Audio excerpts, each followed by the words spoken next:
Hello friends, এসে গেলাম তোমাদের সামনে আমার নেক্সট ব্লগ নিয়ে। তো নেক্সট ডে মর্নিং আমরা সেজেগুজে বের হয়ে পড়লাম দেরের গ্রাম এক্সপ্লোর করার জন্য। দেরের গ্রাম হচ্ছে ঠাকুর রামকৃষ্ণ পরমহংসদেবের বাবার বাড়ি।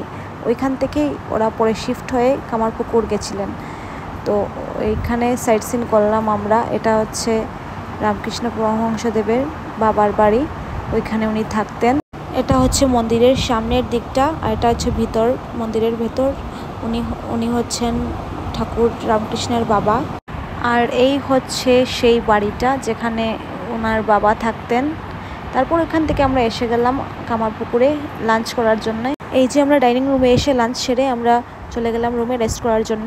তো বিকেলবেলা আমরা রেস্ট করার পর আবার বেরিয়ে পড়লাম কামারপুকুর মার্কেটেই একটু কিছু খাওয়ার জন্যে আর আশেপাশে একটু দেখার জন্য। প্রথমে বিকেলে চা খেয়ে নিলাম আমরা মঠের মধ্যে। তারপর আমরা টোটো করে বেরিয়ে পড়লাম। পাশে একটা বাজার ছিল, চটি বাজার যেটাকে বলে। এই যে চটি বাজার, এটা কামারপুকুর থেকে 2 কিলোমিটার দূরে পড়ে। ওইখানে গিয়ে একটু বাজারটা আমরা ঘুরে দেখলাম আর আইসক্রিম খেলাম, এগুলো কিছু খেয়ে নিলাম, মিষ্টি, জিলেবি, রসগোল্লা এগুলো খেলাম। খেয়ে আমরা আবার চলে গেলাম মঠের ভিতরে। এই যে আমার একজন জেঠিমণি আর জ্যাঠাতো বোনের সাথে দেখা হয়ে গেল মন্দিরে। ওরাও এসছে শিলচর থেকেই।